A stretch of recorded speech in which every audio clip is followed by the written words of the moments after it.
right? And so I was talking to moms, and I was like, I don't like. We at a wild stage, and I don't think people understand how an experience for a kid is correlated to their parent and their coach, and not just for that kid, but the entire team of kids. Because when they go out the huddle and they all four of them are doing what I said do, but the one kid is doing what his father tells him to do, and the kids are like, "Yo, why are you doing that? Coach just said this." Now he gets resentment to that kid, and now it just spoils the whole experience for everybody. But parents never pay attention to that, and so my mom, we probably have a story about how I used to wear number 13 when I first started playing basketball, right? And this is when I first started, like all their ages. And, you just trying to play through nerves at first because you nervous as hell out here. There's wild parents yelling and shit. My mom would only call me number 13. She just yell, "What you doing, 13? Catch the ball, 13. 13, 13, 13. And like going on for like 6 months. And then I remember telling Mom, I said, "Mom, look, you either going to stop yelling at me at the games like that or I ain't playing no more or you can't come." And you can attest, she ain't said a word at a game since. At home, she got plenty to say. But at the game, people didn't even know my mom was there. People would be like, "Yo, do your mom come to the game?" She sit in the same spot every game. Yep. She just don't say nothing. She don't say nothing to the coach, nobody. And then we'll go into that on and copping joint. And so we'll talk about, parents taking away from experience and all that other good stuff. All good? That's good money for you? All right, here we go. Let's go. King and Yates, they bridging the gap. From the US to Dubai, put pins on the map. Ball is life, and that's a fact. And a baller's life, about that exact. King and Yates, they bridging the gap. From the US to Dubai, put pins on the map.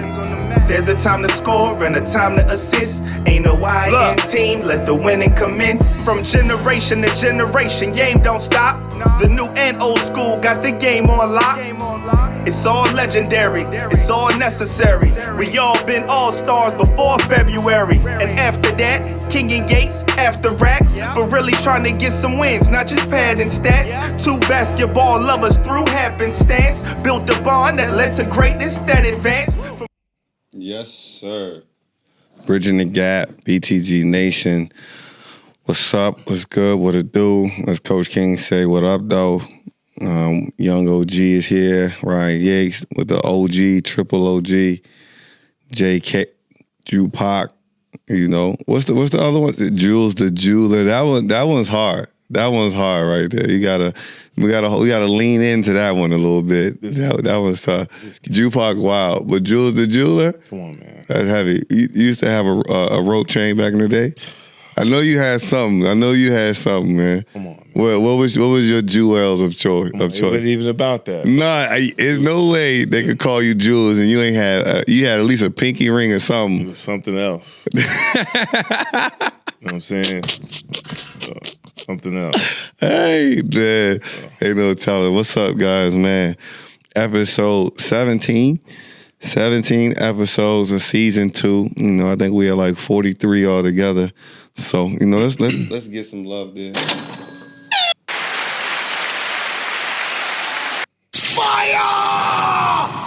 Because, man, y'all have no idea how hard. Hate that thing. I know. That's why I love it. I should have turned it up a little louder. But y'all have no idea how tough this journey has been.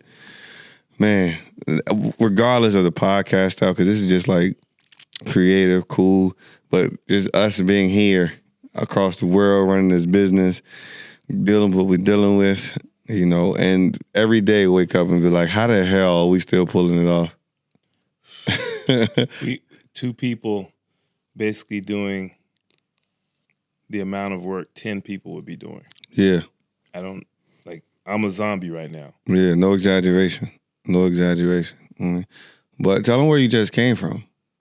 Oh, I just came from a performance at a Dubai English-speaking college, looking at a performance by one of our hoop star players. she's actually the co-star of the play. Yeah, and it was a play on old school rock and roll. So of course, I knew a lot of those songs. Whatever. It's like some Grease vibes. Yeah, something similar to that. But it was It was legit. It was the best one I'd seen so far. Yeah. I've been to 40, 50 of them. Yeah. That's what's so dope, right? Like, we're trying to grow basketball as a community, right? Not just an activity. There's a clear difference in that.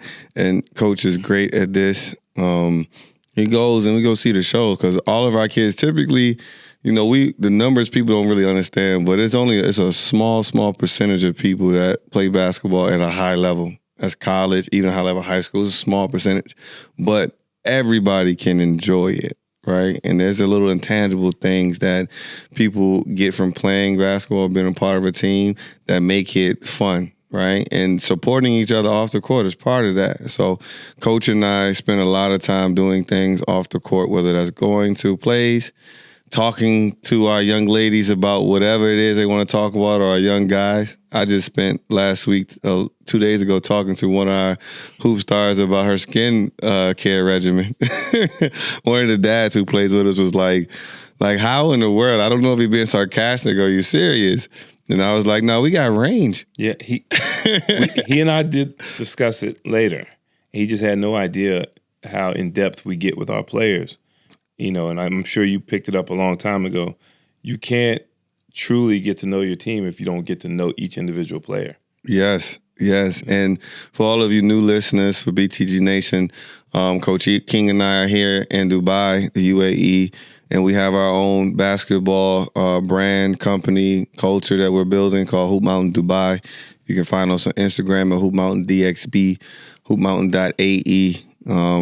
The podcast is basically us telling the journey, going through it, talking about, things that pop up and how that goes. It's so dope because while we were talking to the young lady, I was telling her, I was like, look, I was asking, we always ask about school, right? We always talk to them about school and because they always give us excuses to why they have to study and miss stuff or whatever else. So I asked her, I said, so what is it that you want to do? She said, like business management. And the number one thing about basketball that we're trying to teach our kids right now, outside of effort, is communication. Because those two things you don't even have to be the most skilled player on the court, but you can affect the game immensely by being a great communicator and always giving effort. Yep. And so, this is somebody we talked to a lot about talking. And she was like, if you can't be a leader of a basketball team, how are you going to lead a business? She's like, no, there's no correlation, Coach. I was like, yeah, I have no idea. So I asked her, how do you think me and Coach King can deal with you, then deal with a 5-year-old, and then deal with another 15-year-old boy who's from like UK or something? And all of you are crazy. All of them. All of us. I said, because we're used to the locker room dynamics of basketball. One of my teammates, one of my best teammates, crazy vertical, right? Was on ESPN for dunking with somebody. He used to come to the game in cowboy boots, Wranglers, cowboy boots, a stained. He might have came just from the farm, right? And I got another guy that's from the trap in Richmond, and we in the locker room, and he might want to listen to some hardcore country. And then we like, nah, Wayne and Hove getting the list. Like, right. You got to balance all of that. Man, and that's now. So where do we go with that, right? Like, that's part of the building going forward. Well, things will get a lot better, and we'll be able to do some of the things we planned before COVID, and we get to change a lot of perceptions some of our kids have of each other and things like that, and of themselves. Mm-hmm. They're about to see that it's a whole nother level to basketball. It's not just on the court. Yeah, I mean, our older U16, as they call it here, our U16 boys got a little taste of it. Yeah, it's like it's levels to basketball, right? There are people who play basketball, then there are basketball players, and there's hoopers. It's different. Yeah.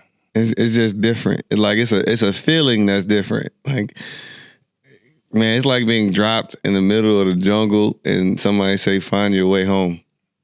And you got to deal with all the predators. Yeah, they definitely found out what a predator looks like. Listen, and you either going to be a guppy or you're going to be a shark.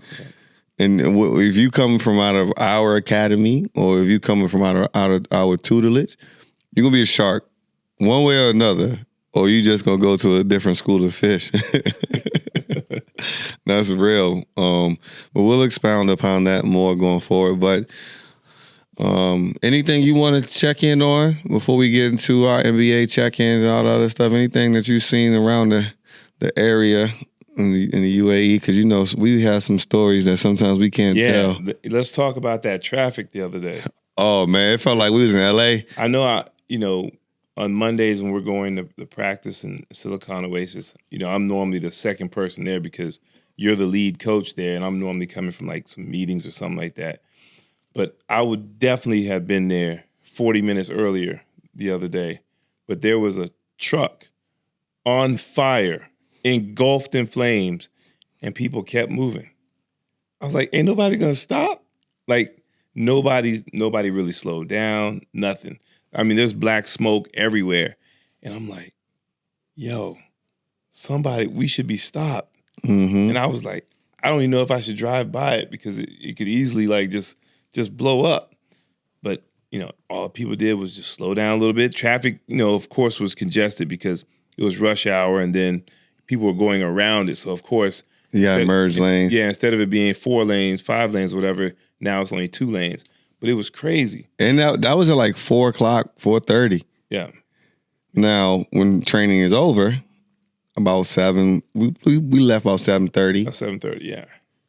Traffic, and you were going the opposite direction, maybe? Right. Yep. And we were going, now we're going into maybe we were coming in southbound, now we're leaving northbound, and we're leaving where the actual accident was. Yep. And we were there, we were stuck. It was still there.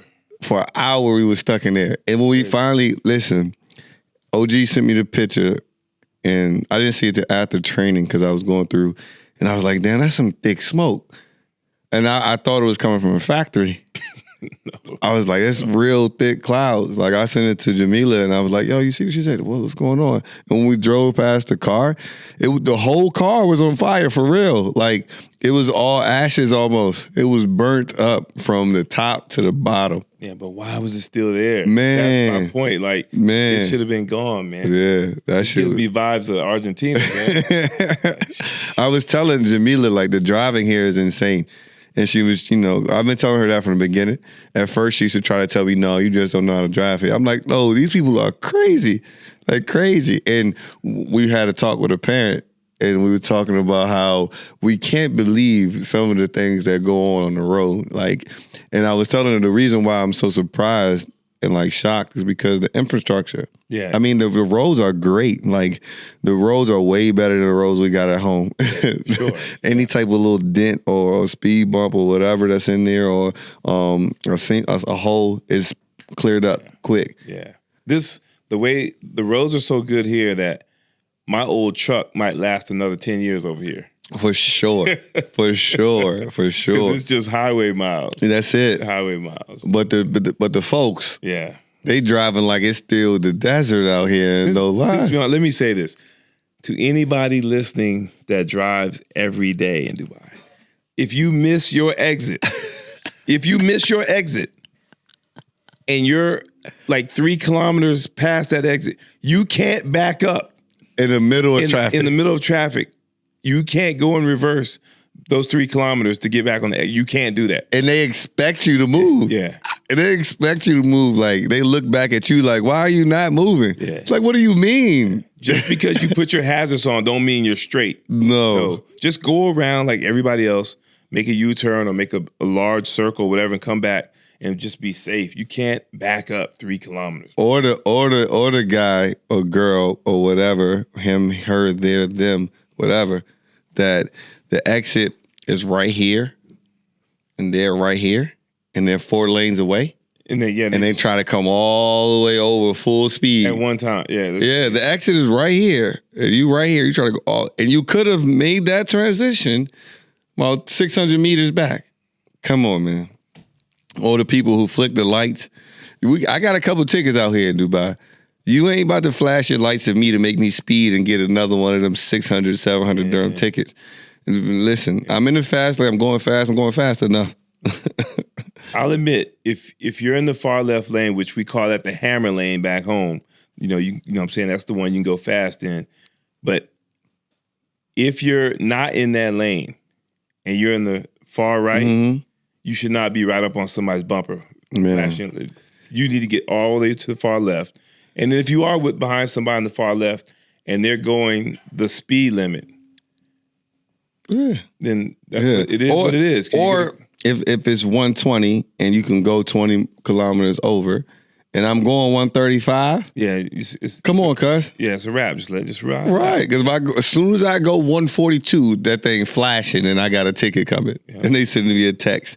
Yeah, so, but that's the interesting part. You guys ask us how it is living in Dubai. It's wonderful. It's wonderful. It's just little things that might pluck your nerves, but it's all gravy. NBA. Now, in politics and economics right now, inflation is a big story. Yep. Gas prices are astronomical. They got the little clip going around where Trump said, "I told you guys, if you had Biden in office, gas would be about $9." Whatever that is. But gas is going up everywhere, right? Money, the value of money is changing. They say in order to be considered rich, you need to have 28 million. Right? And so they equate that to back in the day, what 1 million when it was, I forgot what time, maybe like the 70s, 80s, where 1 million was the target, and that's where you made it to be rich at. They said they made the calculations based on inflation to bring that 1 million, and what it would be today in today's value is 28 million. That's why a lot of the sports contracts, and I got this from the master investor, so let me see if I can find. That's why a lot of the sports contracts, the highest paid players are going between that $24 and $32 million mark, because that's where, based on inflation, that's where you're in that safe zone to where it's like, all right, my paper is going to make me paper. Man, I don't ride with all that stuff because, man, 28 million. Where you living? Yeah, Manhattan. Yeah. Come on, man. No, hey, 'cause I got 28 million. Listen, I'm straight. That's what they said. Like, that's 28 million now. It's like that 1 million back in the day, to where it's like, all right, you generationally rich. That's they. That's they. You put 28 million right there on that table, everything changes. You'll be talking to an empty seat. For sure. I'm out. For sure. Everybody be working for me. I ain't doing nothing hard labor. But I say that to say the NBA right now, these numbers is looking like the inflation in the economy. Every day, I think probably like 3 weeks ago when Ja went off for his 40-piece, 50-piece, it seemed like every day since then, Tatum was going off, Trey was going off, Brown went off twice. KD just put on a show because Steph wasn't playing. He said he had to make up for it. Kyrie put on a show. You got Trae Young just put on a show. Josh Hart just put up a 40-piece. Gary Trent just put up something. And I'm like, damn. And then last night to top it, Karl Anthony Towns put up 60 and 17. Against who? I didn't even check to see who he was playing against. You got it up for us on ESPN? We need to see if it's official. Yeah, I mean, don't get me wrong. But he had 32 in the third quarter. I give him some love. That's George Gervin type stuff, right? Yeah, at his size too. Last night they had the Spurs. Yeah, they had the Spurs. So it was at least played tight. They was playing hard on them at the very least. At least they were playing a team playing the right way. Yeah. So I'm okay with that. That's a legit 60. And then we got and then, I don't know, the numbers are just so crazy. I mean, scoring 30 plus in any game is tough, whether you do it one time or consecutively, because I think people start to realize it if they start to play. You got to be in shape for that shit. Right. Because basketball, you're going down and back, playing both ends of the court. You got to still keep your rhythm and going. So putting up 60, that's tough. Putting up 45, that's tough. But why? How? What the hell is going on in the league? Some of those off nights, when you just don't feel like playing that night. It's it's really no back-to-backs now, but it's like, you got 2 games in 3 days. Yeah. And you got a guaranteed bag. So sometimes you just, you might just take off. Do you think it's part of that, that competitiveness issue, because you got that bag, because everybody ain't competing? Of course. And Two, now that middle of the pack ain't that strong. So even a guy who, like Josh Hart. Josh Hart went off for 45. Right? And he's a formidable player. He would even be able to make a roster in any era because of his effort, his size, his IQ. And he plays on both ends of the court. Yep. But if that middle of the pack, if there were more like him, because he's a standout right now. Right. Because of just those things. But if more were like the 80s, 90s, when that middle of the pack was more competitive, more aggressive. I can, when you say Josh Hart, I immediately think of somebody like, say, Rajah Bell. Yeah. But we'll get Rajah Bell out of there. But come on, man. He was tough. And he was. I'm just saying, Josh Hart ain't getting 50 back in the day. Not Not doing that. But what I'm saying is, I mentioned Rajah Bell because he was smart, coach's son. You know what I'm saying? Plays hard, good size. He knew enough to stay in the league. Yeah, and a tough part of the league too. Yep. You talking about T-Mac, Vince, Kobe. Oh, he had some bad nights. You had to find a way to make it work. Yeah, but he had some bad nights. But what's going to be polarizing is because most people don't pay attention to this, and social media makes people feel like they know so much. But I turned it on for the light. I turn it on periodically. The AC on. And then why is that light so bright in my face like that? This is episode 40-something. He asking about the light again. You see it on TV. Ask everybody who watch how they feel when they see you on TV, I don't man. really care. Hey, man, it's all good for the show. Come on, man. But listen, now you look at it, right, and we talk about playoffs is coming in about 3.5 weeks. And most people won't see that, a lot of people putting up those numbers now. Watch how the game itself completely changes during the playoffs. We ain't seen those numbers. Well, depends who's playing. Like a couple teams might slip in that shouldn't be in the playoffs, and somebody has smacked them up to get those numbers. You know what I'm saying? What are you thinking? And it could be anybody on the bottom. I mean, the Lakers for sure. Yeah, we suck. Somebody can drop 50 on them quickly. We suck. They ain't sending no double teams. Hey, King, I got a notification last night. We played the Raptors. They said it's 19-2. Listen, that was a score. That was our game. I know. Game right there. Yeah, it was 19-2. End of the quarter was like 30-0.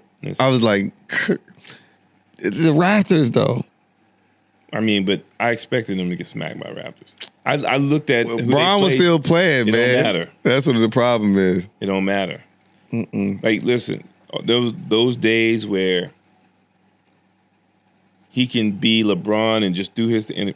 Them days, he's 37. He ain't. And them young boys don't give a damn. Yeah, they don't. But I saw him popping off on them, and I was like, man, that looked like us in the open gym when we playing with the kids. It was like, yo, just play real basketball. Like, that's what is different, man. Simple stuff, man. So I saw one of those clips. Simple. He's boxing out. He's got a gorilla down. I forgot who it was at that time. Pascal. And then two cats on his team sitting there looking at the ball, hit the floor. Yeah. And then somebody from the Raptors came in, scooped it up, scored. He's like, come on, man. Yeah. I also, and we're not going to talk no more about the Lakers after this, but I've been watching Russ's effort the last couple of games. It's terrible. Body language, everything is terrible. Right. It's bad. But before we get off them real quick, you think if you notice that, you don't think their coaching staff noticed that? I know for sure. So, but you brought it up too, though, how the management wouldn't let the coaching staff make that adjustment. So if they're not going to let Vogel bench him, then Laker Nation should be upset at them. Listen, we need to blow it up. I said we need to blow it up. Because if they bench him, go back 3 or 4 games, they win those games. For sure. For sure. But funny thing, right? So that this show just came out. Let me find the name of it. Man, it's based on Magic Johnson. I think it's called like Showtime or something. It's an HBO series, right? Oh, somebody sent me that. Yeah, so I watched the first episode of it, right? As they say, it's based on a true story. Yo, listen. The way the Lakers started, first of all, the Lakers saved the NBA. Jerry Buss saved the NBA. Yeah. Right? Because he turned it into entertainment and made it, and then he put the battery in Magic's back to keep pushing it, right? But the way Jerry West, Norm Nixon, and the captain were portrayed in there, that shit is hilarious. Norm Nixon was the biggest hater I'd ever seen of Magic. So was Jerry West. He was wilding out. I mean, Jerry was looking insane. And the OG captain was looking like the meanest man in the world. And at first I was like, yo, there's no way. Oh, yeah. But then I remember he clocked Cuz in the face first quarter, first 30 seconds of the game. Right. We hit him in his chin. So I was like, he is from the Brooklyn side. We don't really know Lou Alcindor, the guy, the Kareem. Wasu side of it. Yeah. And knock your ass out. He had to do that or he was going to kill somebody. So that's interesting to see. But the playoffs, all that's going to change. And we're going to see everything about what people don't practice when it comes to training and what people don't emphasize when you come to training, it comes back into play in playoffs. Those small things, catching the ball with two hands, you know what I'm saying? Making sure you're always on balance, making sure that you're seeing man and ball, making sure. Man, let me say this. Yeah. I'm not going to say any names, but I'm talking to a kid. I'm taking him home the other night. And we're talking about passing. He said because he's with us part-time, with somebody else part-time. He said they've been working on one-handed passes. And I just told him, I said, look, man, I wasn't taught to worry about a one-handed pass until I got to college. And it was a certain play that you would make that one-handed pass. I said, based on where you are right now, skill level, you should not be doing a one-handed pass. No, there's very few players in high school that should be making a one-handed pass. Yeah, period. Period. Like, period. That's just period. And we all know who those guys are. Those guys that are natural ball handlers. Yeah. Big hand, they got a feel for the game. The guy like LaMelo, for the most recent guy that got something like him. Yes. But when it comes to the playoffs times, March Madness, right? The wins and the losses are about the little things. Yep. And it's always the first two things, top two things, defense and rebounding. Whoever can string together the most consecutive stops and whoever can secure the ball, right? Either getting second chance points and then making sure the other team doesn't get second chance points. Those are the two. Least amount of turnovers. And the least amount of turnovers, right? And the way you you make sure that you don't turn the ball over, don't pass it if you don't see the numbers. Yeah. If he is passing the ball, meet the pass. Yeah. Grab it with two hands, and then be strong with it because the defense is going to be all over you because it's all or nothing. Yeah. They ain't got nothing to do with behind the back move. Yeah. You can't make all them tricks when you got somebody on you. You got to just be strong. Yeah, and these young kids got to realize that you missing those layups in practice, you got to have them in the game. Man. So when you miss one, we always tell everybody to have, selective amnesia. But you got to be upset when you miss a layup. For sure. And you don't get too many opportunities to get a layup. For sure. That's why Kevin Durant is so great, because he's efficient. Yep.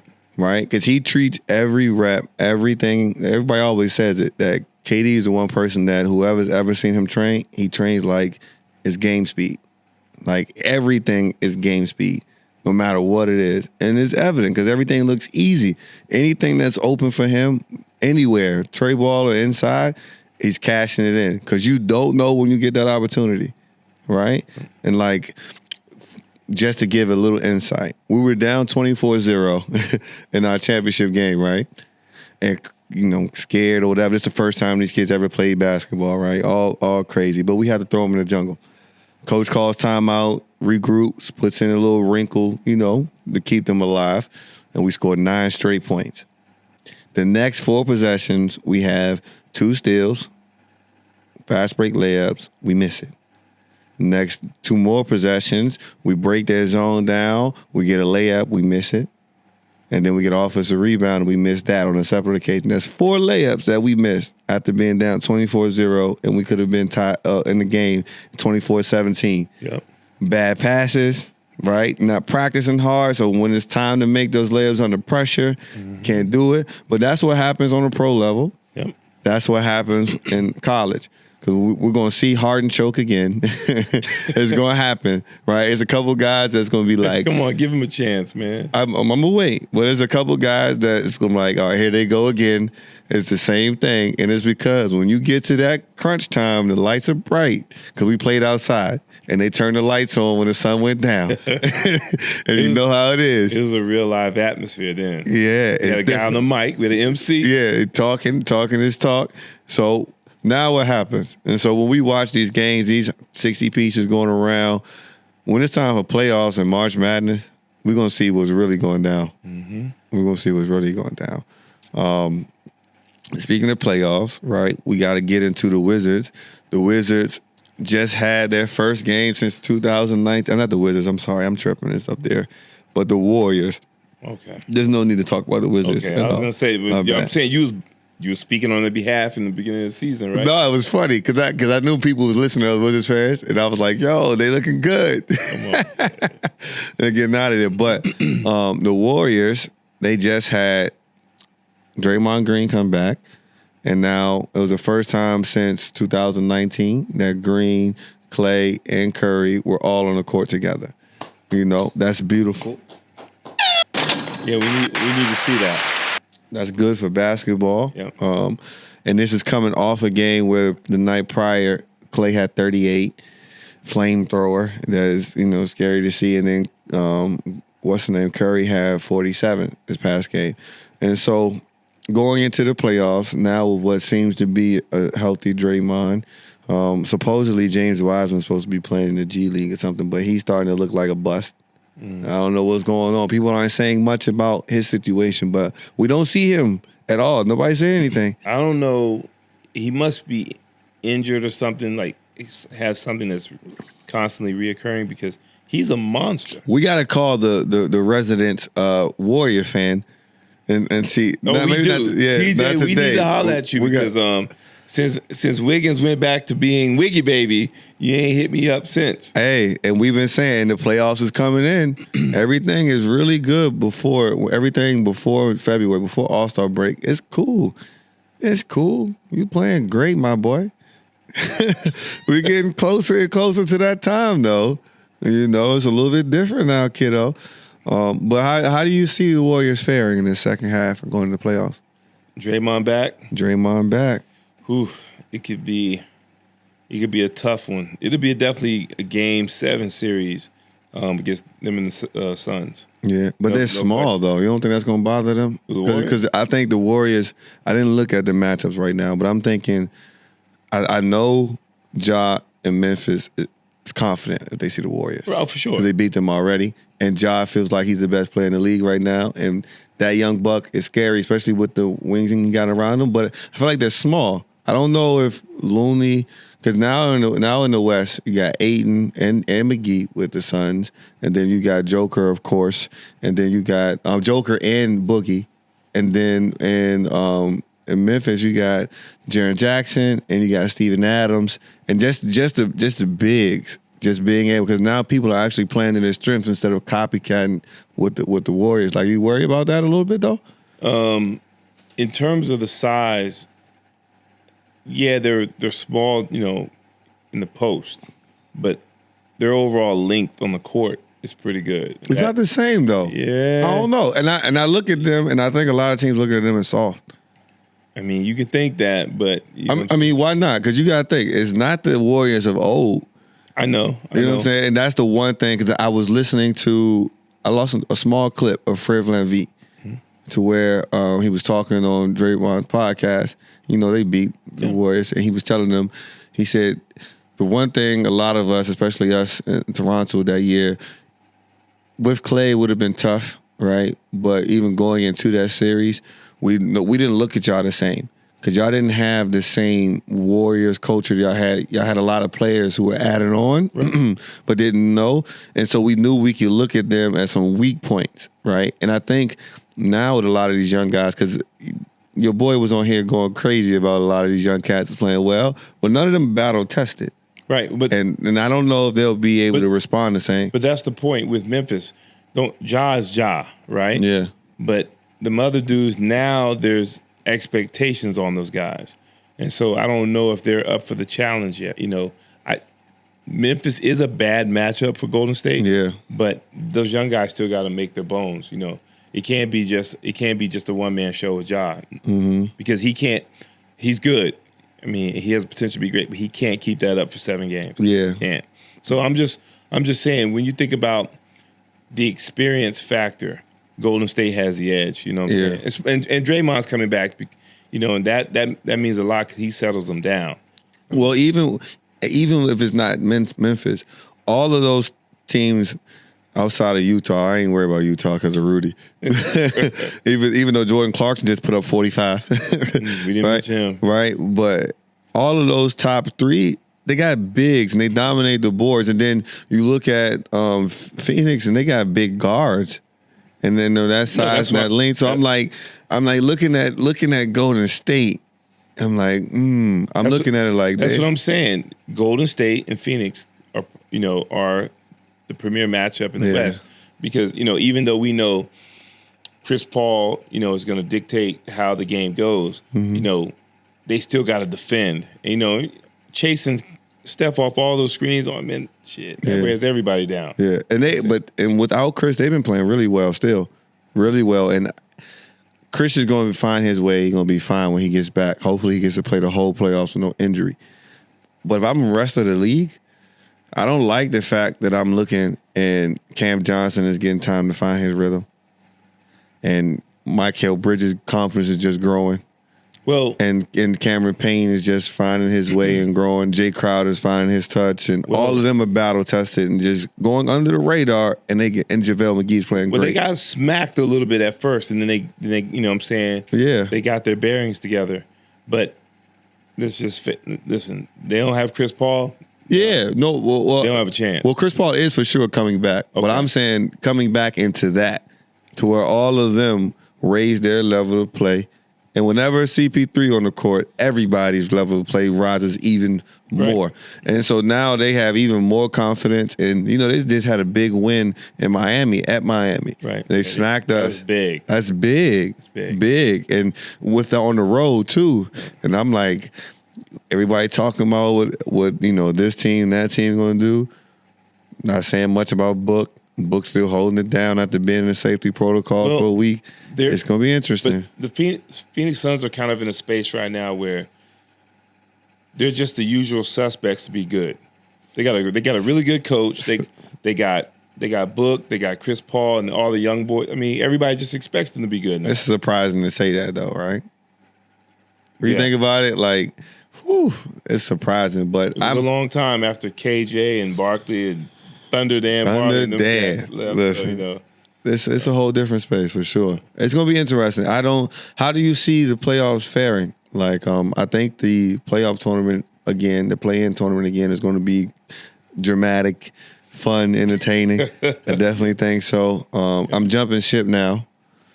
My Lakers are done. They're done for sure. They can't even make the play-in. We done. I only think we done. It's a wrap. They're that low. It's bad. Who are they fighting with for that? No, they're going to be in the play-in. I don't think it's going to turn out well. Who would they match up with if they're the last team in? Maybe the Pelicans or something like that. With 9 or 10, it's something like that. Or I don't even know how the play-in works. Me either. But we ain't looking good. That's all I'm gonna say. It ain't gonna happen. And if we do make it, we getting swept. AD comes back, it's a chance. AD ain't coming. He should shut it down. And I don't like what AD said about the fact that the only reason the Suns won was because of his growing injury.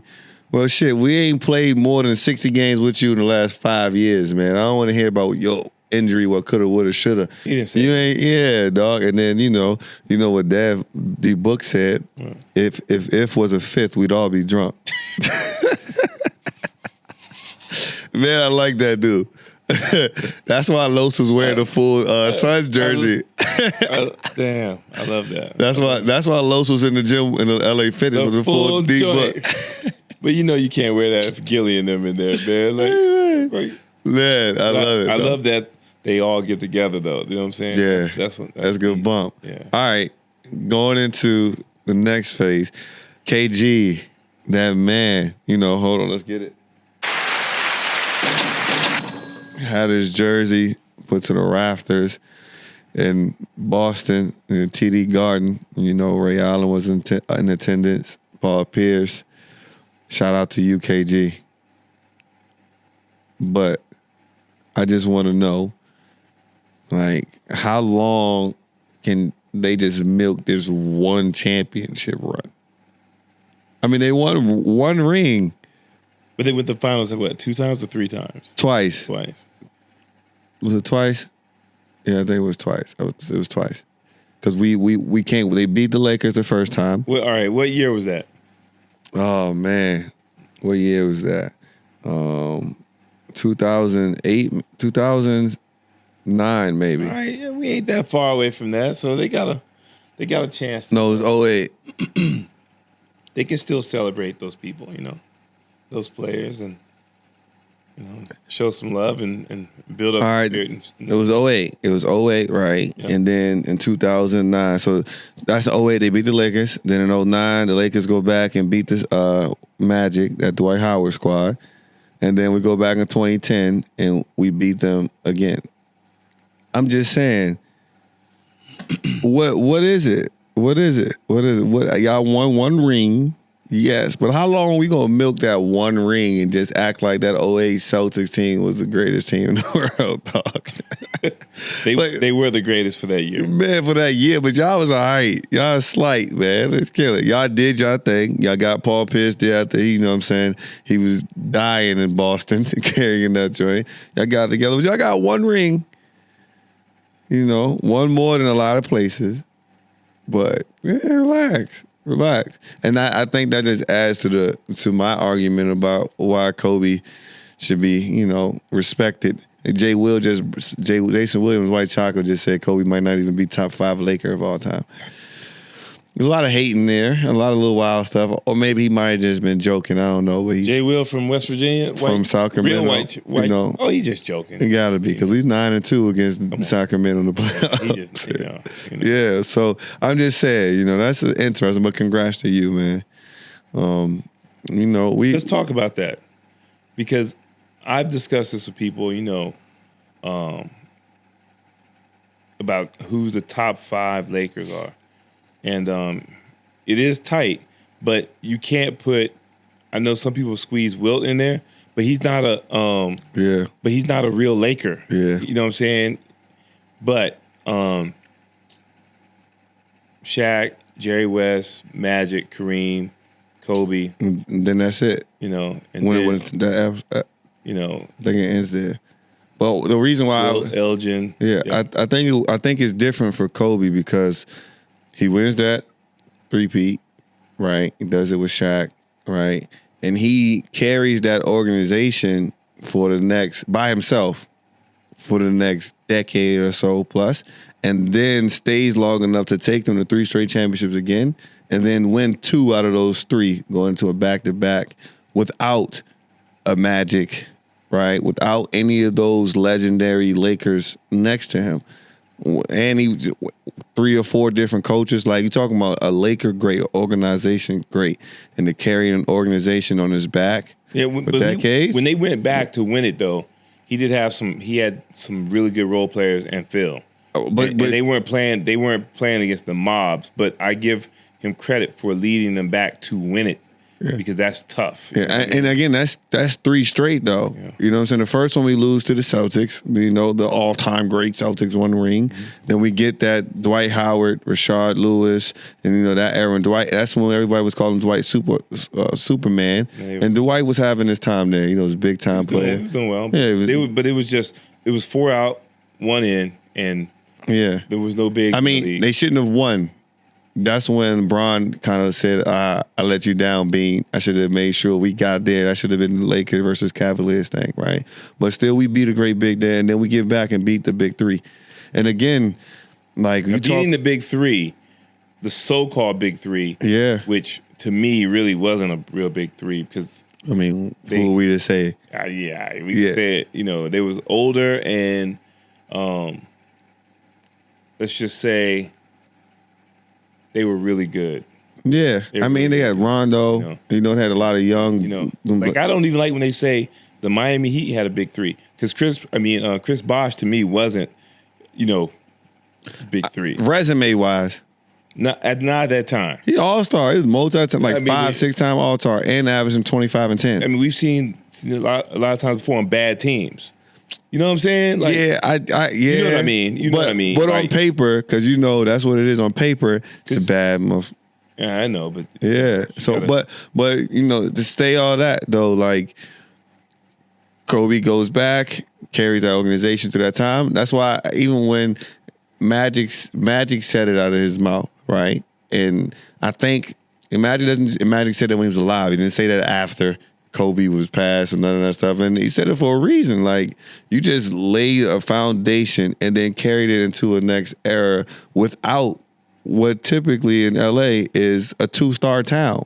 Sometimes 3. Like, that's tough to do with the media, with everything he was going for, and how this goes. Like, that's why I was like, it's not really a comparison. Well, when just talking about Lakers and like what you served to that organization in that time, and you brought them 5 championships through that time. The only way I can see somebody not having Kobe as top 5 is that's just bias. Yeah, because you got someone else is your favorite Laker or whatever, but he's top 5 for sure. For sure. Question. Yeah, and then I told people we were going to talk about what all-time greats are for us, and we'll do that eventually, maybe on like the last episode out or something, so where we can sit and talk about it.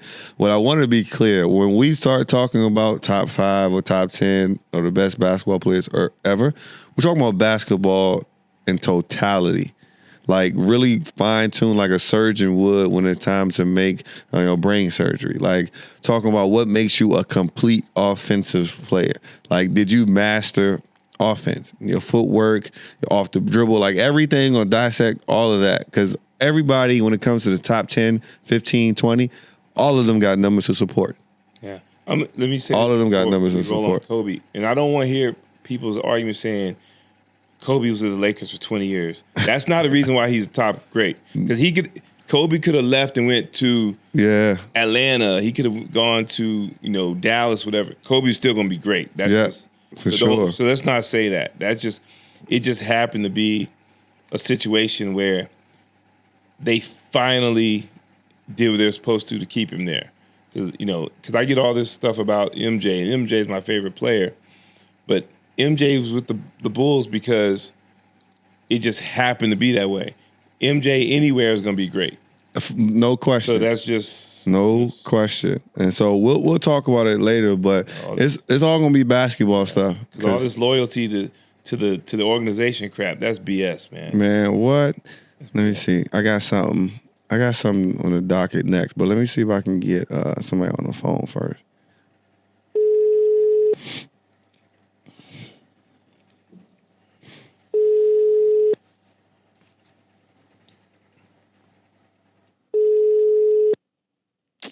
Oh, Lord. Hello? Hello? What took you so long to answer the phone, man? Okay, what's up? What's up? I'm on, we on national TV, international TV. You almost had me looking crazy. No, I'm good. Oh, okay. He sounding all shy on the phone. Don't be shy, Mom. What's up, Mom? So, BTG Nation. Hey, yeah, I just called. How you doing? I just called my mom. I'm good. I just called my mom, Bridgin, BTG Nation. First of all, if you look at any of our YouTube videos, she is consistent. She is always showing support, But Mom, we're about to start a segment where we talk about parents, right? Oh, Lord. Yeah. We talk about parents, and we talk about like how parents can spoil experiences for kids early or get in the way and kind of steal the light. And I told King this a little bit, and I talked to Jamila about it before, but I wanted to share it while we were on the phone so you can get your side of the story. I always say that, like, one, you ain't let me play basketball until I was like 6th, 7th grade. Because you was like, I was acting, as you said, I was acting the ass, and I had to make sure everything was solid. Always good in school, but I was, just getting away with everything. But when I finally started playing basketball, remember I used to wear number 13. Yeah, and I never wore that number again in life because you used to sit in the stands, and at every game you'd be screaming my number the whole time I was in the game. 13, do this. 13, do that. Until one day I was like, "Mom, you either gotta stop coming to the games, or be quiet, or I ain't playing basketball no more." That's because you thinking too much on the court. Yeah, well, I couldn't. You'll have wide open shots and pass the ball. Like, really? Scared. You scared, But Mom. listen, first of all, everything all right back there? What's that noise? Yo, I'm outside. this couldn't be any better. That's perfect. Let everybody know what the jungle's like. Oh man. You know. Yeah, but nah, tell them though, what? Go ahead. Tell them how.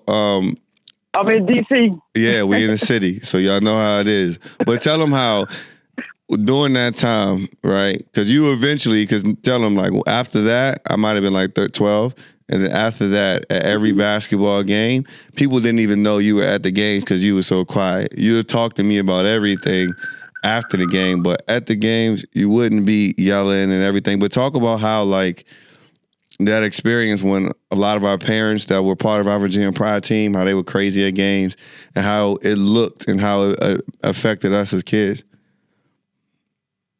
Well, we was like, I can say that we was one of the top teams in probably the area, but then the parents made us look like we was ghetto. I mean, saying they wouldn't even let the kids play. They yelled instead of observing the game and learning the game. None of them did that, you know. So after we talked, I was like, I'm just going to the game and watching y'all play. Mm-hmm. And so I didn't have to say nothing no more because you went out there and did what you needed to do. And I didn't want to bring attention to myself, you know, for no reason. Mm-hmm. Because everybody always thought when you played with Virginia Pride was, you know, they was a good team, but the parents were just ghetto. Mm-hmm. I separated myself from them, you know. Yeah. I went there to watch the game, you know, tell you what you did wrong and what you should do and all this. And most of all, listen to your coaches. Number one. You know. Right? Number one. I trust the coaches. First of all, I trust them. But I still was going, and if they was doing something that I didn't like, I would post them not at the game, you know. Mm-hmm. Like a lot of the parents, they yelling at the coach, telling the coach, why you didn't take my son out? Because he's not doing his job. Yeah, yeah. And, you know, and it's like, parents, if you never played, shut up. As simple as that, right? And we'll talk about it fast. That's my thing. If you never played, just go. The coach gonna take care of your kids. So hey, I ain't had to say nothing there. Just let them do their job. Right. I'll be the parent and they be the coach. And now talk about like going into high school, right? Because now I'm here and now I'm playing for Coach King and you know, we used to sit back and listen to everything, you know, see everything in the stands. You know, people be talking about me around you, not knowing you, my mom, and all types of stuff. Mm-hmm. And you'll hear stuff about people talking about, and Coach, like, talk about how it was easier and what you did. I think you can give some advice to parents here on how they can recognize when somebody knows what they're doing and when it's time for them to step back and let their coaches teach their kids, even when their kids are like, you know, having a hard time adjusting to it. Well, sometimes I would just give them the look, you know. You're talking about my child, but I'm not going to let you know what you're saying. Mm-hmm. But I still let the coaches do their job, you know. And for the parents that never played ball before, don't tell the coach what to do. You know, because the coach got the best interest for your child. And he's going to look out for him. And you're going to mess it up for your child. Either your child going to get better or your child going to be hard-headed, uncoachable, and nobody don't want to be bothered with him. Then it's going to be your fault. You can't blame the coach for it. You're going to have to blame the parent for it. So I just sit back and just observe, you know, look at the other parents talking about nothing, you know. They don't know how to do this. They don't know. But you learn. You just let them do what they want.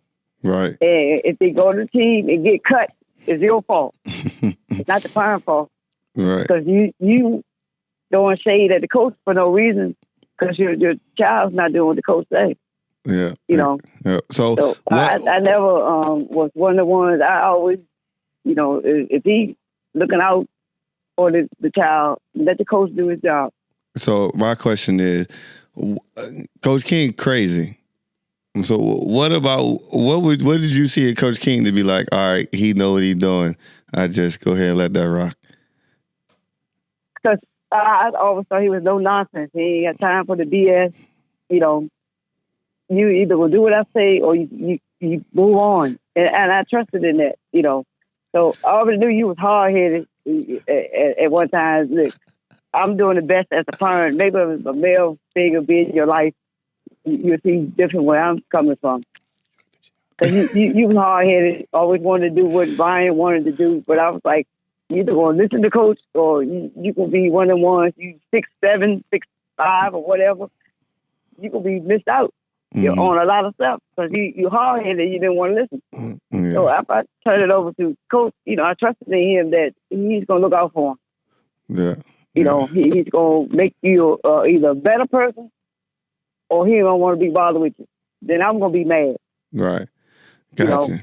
Go do some stuff that you wanted to do. I mean, you could have played ball earlier because, like you said, you was hard-headed. Yeah. All right. We ain't gonna make this too much about me. I like it. No, but I like it. If I tell you to go left, you want to, or go right, you want to do what you want to do. Then the consequences is, you know, I take your phone from you, I take this from you.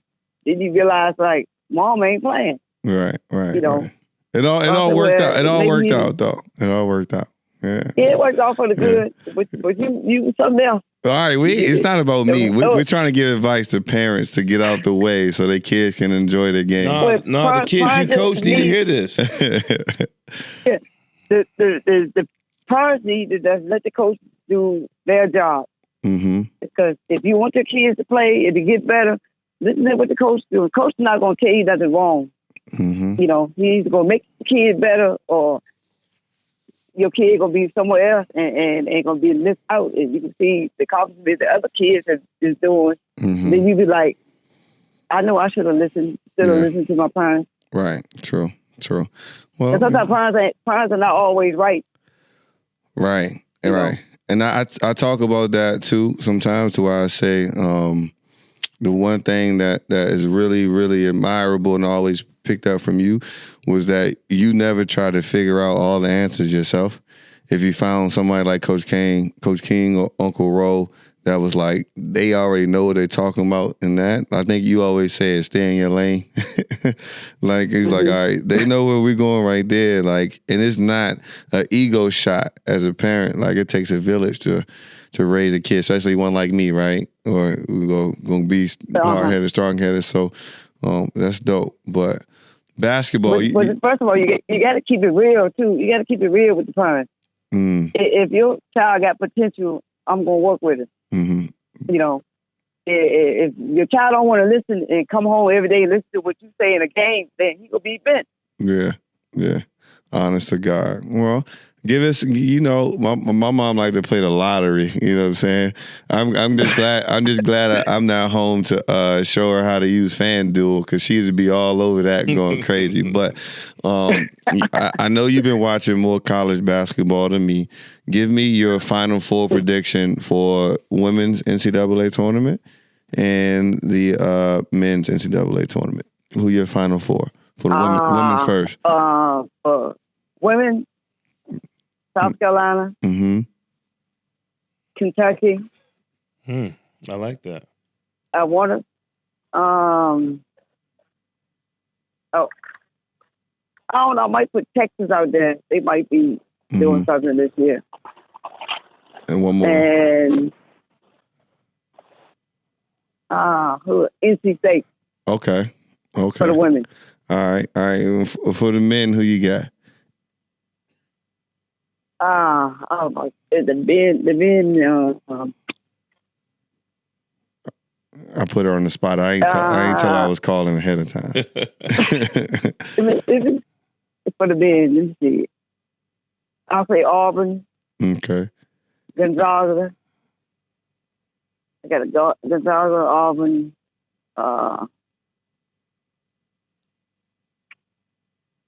Who else is out there they're doing something? Mm-hmm. Yeah, I know you. I say Baylor, but I don't know. They got a lot of injuries. Yeah. So, See, she know. Yeah. But then Tech might do something, but they won't be my last in the Final Four. Yeah. Yeah. So I'm going with Gonzaga to win the whole thing. Okay. All right. For the men. We're gonna lock in. You think this the year Gonzaga finally get it? Yeah. Okay. I think they might win it. All right. I ain't mad at you. That ain't bad. But I think it was dope. It's 2 seasons in, and this first time I called you. I was kind of afraid of what stories you might throw out, but we good. I caught you at work. I think the police sirens was enough. The police sirens was enough.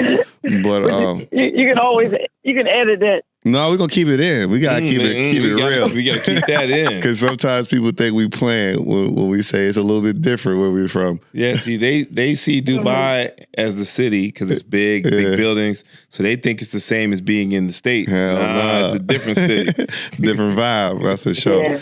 But I'm gonna let you get back to it. Tell Jerry and them I said what's up. Thank you. Okay. Thank you as always. I'll let you know when episode dropping so you can go ahead and tell everybody at work to lock in. You're a special guest. Okay. All right. Love you, Mom. All right. Bye, Miss Hurt. Love you too. Peace. All right. Bye. Bye. All right. That was Mom Dukes there, giving it the realest she can give it, how that bring back memories. I know you spent a lot of time talking to moms. Yeah, man. Yeah. You thought I spent a lot of time talking to you after games sometimes when you was trying to hurry up and get showered and get to the party. Yeah. I'd be like, yo, Yates, you got to hear this. You know what I'm saying? Man. Yeah. We used to talk about you all the time. Yeah, no, that was real. But that was an important conversation about, like, sometimes parents spoiling experiences. And my mom raised me in a way where I could tell her if it was, like, bothering me. And I could be like, or I was just hard-headed enough to be like, yo, Ma, I can't do this. But for the kids that can't, and, like, we're adults, we're supposed to be able to recognize this. Like, talk about how, in your experience, how parents have spoiled opportunities, not just experience for kids. Yeah, every coach has this, story where, and I say this, this is the same thing I tell every player. Your friends, family, and in particular your parents have your best interest at heart. But it's like what your mom said. If you've never played or coached, what you have is their best interest may not be what's best for them at that moment. And, it's a team sport. And and your development is most important. And, when people sometimes get so wrapped up in what their son or daughter is getting or not getting, it takes away from what they're supposed to be doing for the team. Mm-hmm. And from being with me, Coach Thomas, Coach Rowland, whatever, that there's a certain role and responsibility you have on a team. And that particular role or responsibility may not be what your parents know about, and right, they shouldn't know actually, because that's the whole point in the coach being a coach and you being a player. There's things that you and I know that the average fan is not going to know. Yeah. And they're not supposed to understand. Mm-hmm. They're supposed to just, what your mom said, watch the game, learn, and grow as a fan and someone who loves the sport. And so, there's been times where people have missed out on their blessings by interfering too much in what their coach wants their kid to do. And we know some people, real personally, close to us, personally, yes, that had a lot of opportunity just wasted because, they would not just fit into what the team needed them to do, and not realizing that every coach has a plan for your kid. Yes. Every coach has a plan for your kid. We talked about this a few episodes back, outside influences. Yep. Right? So, like, it's so much that comes with the game of basketball that we're teaching that we don't have time to explain to you in one. Like my uncle always says this. He's been around the game so long, he'll forget more basketball than some people will ever know.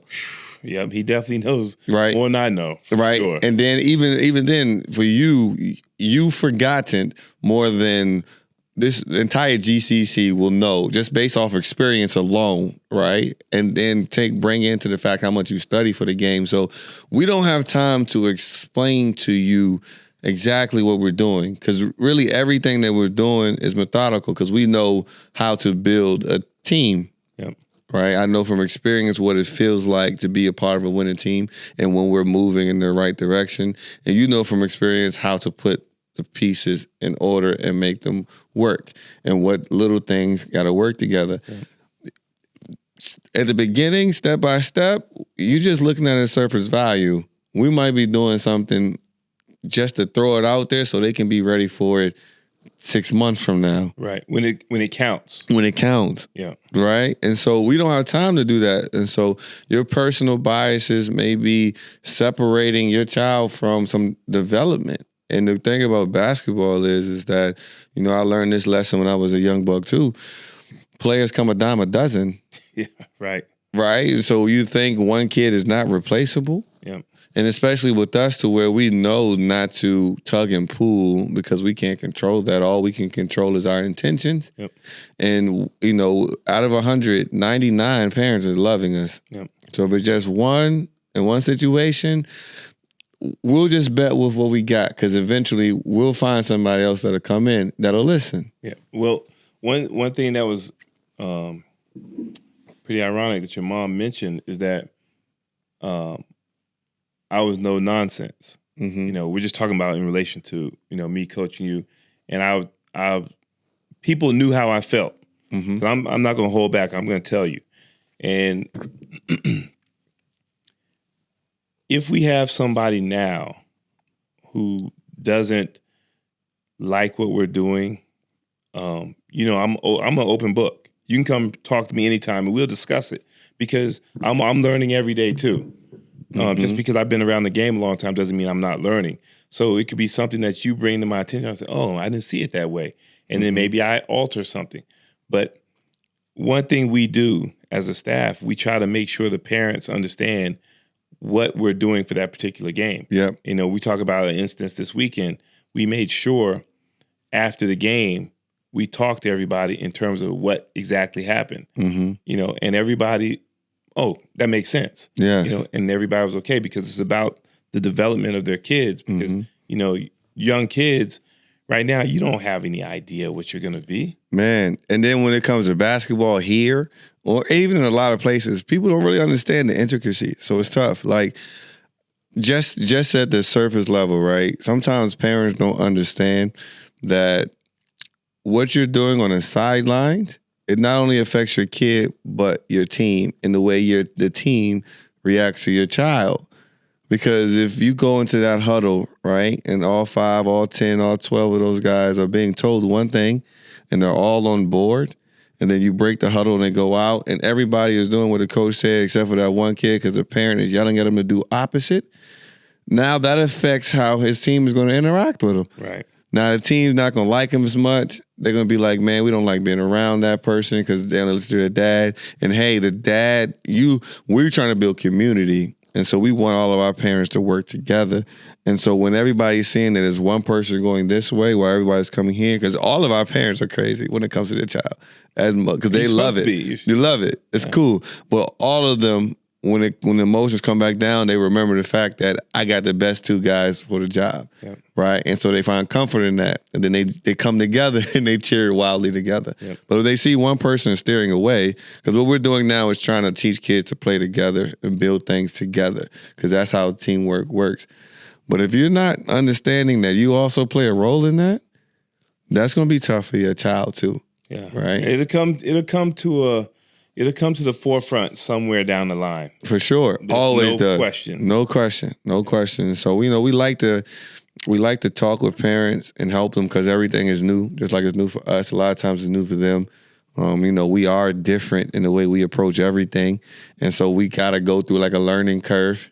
And generally it's always good spaces, but sometimes it's not. Sometimes, it's different. But we work through it, But before we head out, right, just quickly, Coach King was a part of a legendary college team. It was Coppin State. Right now it's March Madness, and we're going into the times where we said the last time history's made, dreams come true, upsets all over the world. And Coach King was part of one of the biggest upsets in NCAA basketball history. It was a 15-2 seed, right? Yep.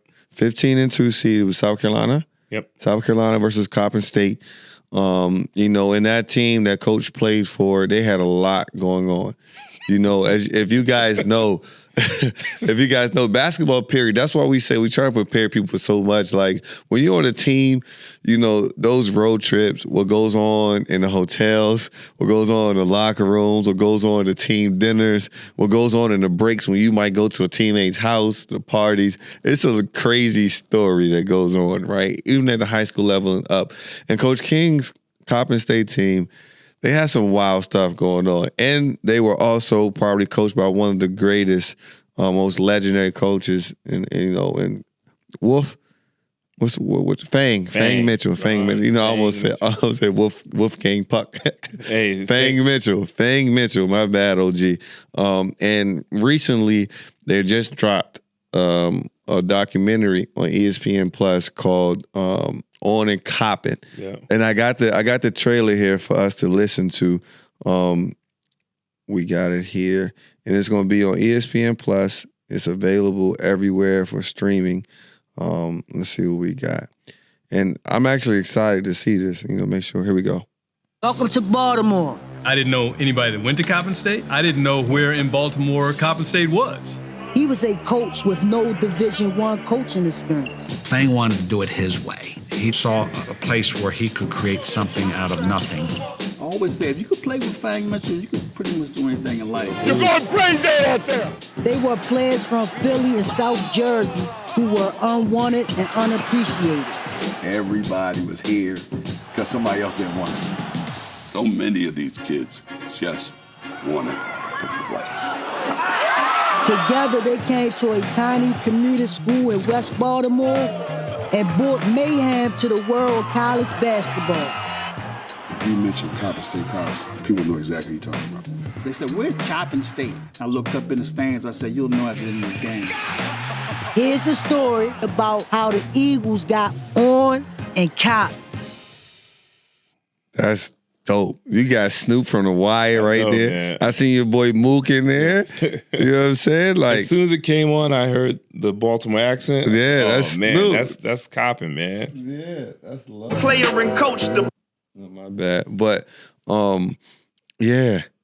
Like, we're not gonna go too deep in there. I'll put some stuff up for you guys to see. But like, man, how did that feel just now hearing that? Hearing Fang. You know what I'm saying? Seeing some of the clips. It's like, man, going back in time. Yeah. You heard Mook, Fang, Bill Booth. You know what I'm saying? Like, those are my old heads, man. Yeah. And just like, that was a great moment, man. Yeah. I'm thinking back to Pittsburgh right now, 18,000 people, man. Crazy. Like, man, so next episode, inshallah, we're planning on having some of your OGs from that time, some of your coaches and players come in, talk to us about it. I'll spend this week putting some stuff up on the BTG Instagram, sharing what that was like, and we'll talk about it next week. We'll also have another special guest, so we'll do some music talking next week too. So next week's episode is going to be popping, on and popping. We're going to have a couple guests on here. We're going to talk through some things, and mainly the Coppin State issue is going to be one of the biggest things that we get through. And that's going to be fun. It is March Madness. It's perfect timing. Yeah. Perfect timing. There's nothing like it. I'm excited to hear. I had some of your boys on live last week tell me how I got a couple stories that I need to ask you about. So we'll get into all that because we got some things that's left. But right now, I think we had a good space to head out. You guys know it's post-game wrap-up time. And before we get there, I just want to make sure I plug Hoop Mountain Dubai, Hoop Mountain DXB. Check us out, hoopmountain.ae online. Check in, tap in with us. Make sure if you're here, just start to grow. I called OG today and told him I got to do a better job for us of being more visible because I'm starting to see too many clowns out here doing some things and trying to lead the next group. And while we know that everybody got their own philosophy for basketball, there's some things that are flat out wrong and it's dangerous for our youth. So I'm going to be a little bit more visible out here in these UAE, Dubai streets, just so there's going to be some balance out here. But come check us out. I'm actually probably going to go live this week on our Hoop Mountain Instagram. Some of the parents, I'm going to do a mental health check-in. It's almost spring break time, so I know the kids driving them crazy. So we're going to check in. But Hoop Mountain Dubai, check in, lock in with us. Post-game wrap-up, you guys know. We're leaving you with some in-game speech. What you got, OG? Something that your mom talked about, play your part. I've kind of touched on this once or twice before, but it's something that you pretty much need to, bring up from time to time just because it's so important. And it's something I've been dealing with all week in terms of working with other people.